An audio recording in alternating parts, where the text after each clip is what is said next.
Assalamualaikum warahmatullahi wabarakatuh. Terima kasih atas kesempatannya. Nama saya Rindu Kartika Sari dengan NIM 2017-210157. Di sini saya akan mempresentasikan mengenai proposal penelitian saya yang berjudul Pengaruh Profitabilitas, Corporate Governance, dan Pertumbuhan Perusahaan terhadap Nilai Perusahaan. Kita masuk ke slide yang pertama, yaitu latar belakang. Nah, di sini terdapat nilai perusahaan yang didefinisikan sebagai persepsi investor terhadap tingkat keberhasilan perusahaan yang sering dikaitkan dengan harga saham.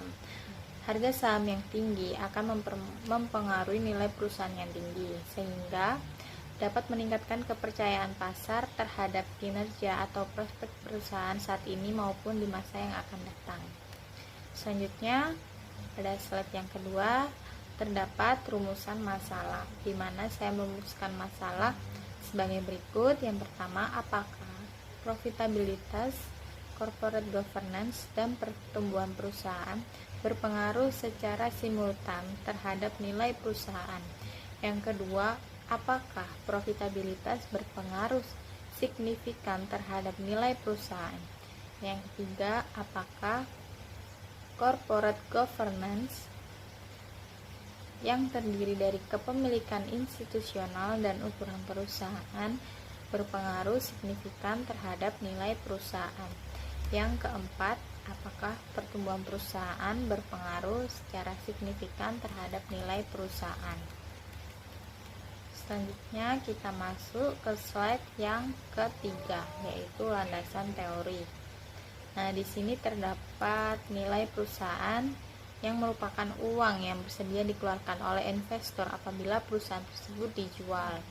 Di sini nilai perusahaan saya proyeksikan dengan menggunakan price book value yang rumusnya yaitu harga saham per lembar dibagi dengan nilai buku per lembar saham.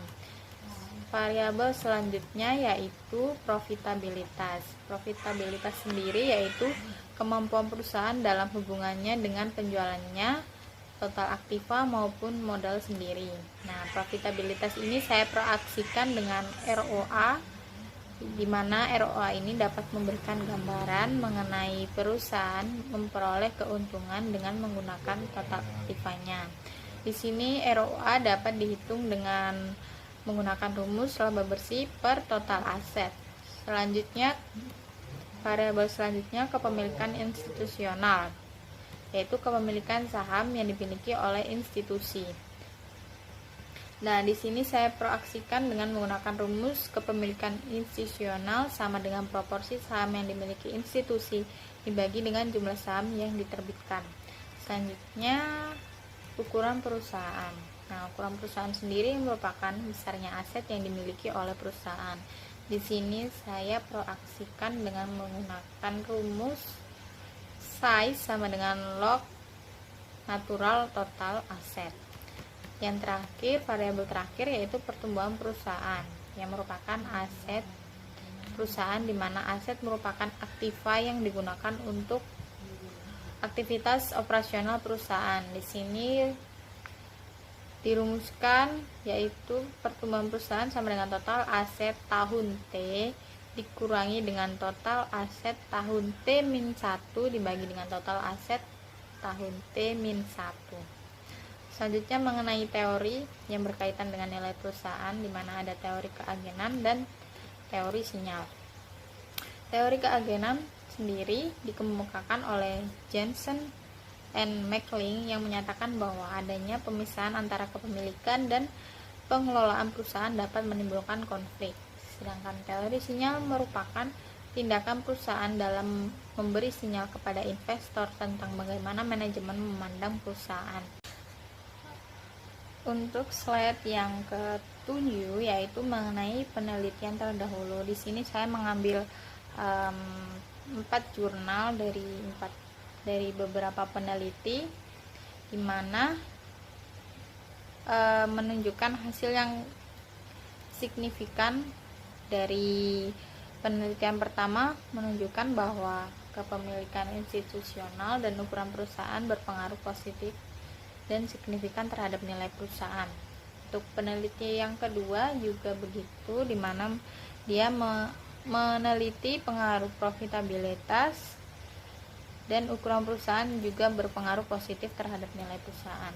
Untuk penelitian ketiga yang menunjukkan hasil bahwa ukuran perusahaan berpengaruh positif signifikan terhadap nilai perusahaan dan pertumbuhan perusahaan juga berpengaruh positif signifikan. Untuk penelitian yang keempat menunjukkan hasil bahwa ukuran perusahaan memiliki pengaruh positif signifikan terhadap nilai perusahaan. Selanjutnya slide yang ke-9, di mana ada kerangka pemikiran. Nah, di sini kerangka pemikirannya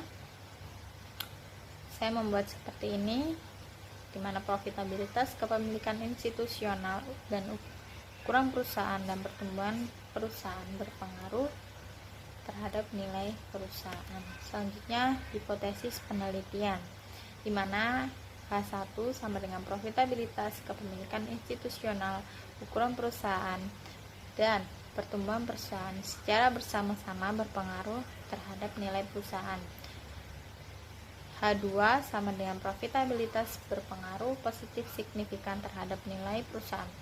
H3 kepemilikan institusional berpengaruh positif signifikan terhadap nilai perusahaan. H4 ukuran perusahaan berpengaruh positif signifikan terhadap nilai perusahaan. Dan yang terakhir H5 pertumbuhan perusahaan berpengaruh positif signifikan terhadap nilai perusahaan. Selanjutnya slide yang ke-11 ada rancangan penelitian yang terbagi menjadi dua, yaitu menurut metode analisisnya dan menurut sumber datanya. Di sini menurut metode analisis, penelitian ini digunakan untuk menganalisis pengaruh variabel bebas terhadap variabel terikat. Sedangkan berdasarkan metode penelitiannya, penelitian ini menggunakan hipotesis dan penelitian kausal, karena data yang digunakan adalah laporan perusahaan yang dipublikasikan di Bursa Efek Indonesia. Sedangkan menurut sumber datanya, penelitian ini diperoleh dari sumber data sekunder, karena penelitian ini dalam pengumpulannya menggunakan data sekunder, karena data yang digunakan adalah data dari perusahaan yang dipublikasikan di Bursa Efek Indonesia. Selanjutnya slide ke-12 yaitu mengenai populasi dan teknik pengambilan sampel, di mana populasinya sendiri saya mengambil perusahaan publik yang terdaftar di Bursa Efek Indonesia selama tahun penelitian. Sedangkan untuk teknik pengambilan sampelnya yaitu purposive sampling, dan sampelnya yaitu perusahaan-perusahaan manufaktur pada periode 2016 sampai 2019. Untuk kriteria pengambilan sampelnya sendiri yang terdapat di slide 13 yaitu perusahaan manufaktur yang terdaftar di Bursa Efek secara berturut-turut pada periode penelitian yaitu 2016 sampai 2019. Selanjutnya perusahaan manufaktur yang tidak memperoleh laba negatif selama periode penelitian. Kriteria yang ketiga yaitu perusahaan manufaktur yang pernah mempublikasikan data kepemilikan institusionalnya pada laporan keuangan tahun 2016 sampai 2019. Yang terakhir, perusahaan yang mengalami jumlah peningkatan aktiva pada tahun penelitian. Slide yang terakhir yaitu teknik analisis. Di sini ada dua, yaitu analisis deskriptif dan analisis uji hipotesis. Untuk analisis uji hipotesisnya yaitu menggunakan uji F dan uji T, di mana uji T sisi kanan menguji variabel bebas yang memiliki pengaruh positif terhadap nilai perusahaan, sedangkan uji T sisi kiri yaitu menguji variabel bebas yang memiliki pengaruh negatif terhadap nilai perusahaan. Yang uji T dua sisi yaitu menguji variabel bebas yang memiliki pengaruh positif atau negatif terhadap nilai perusahaan. Sekian presentasi dari saya, kurang lebihnya mohon maaf.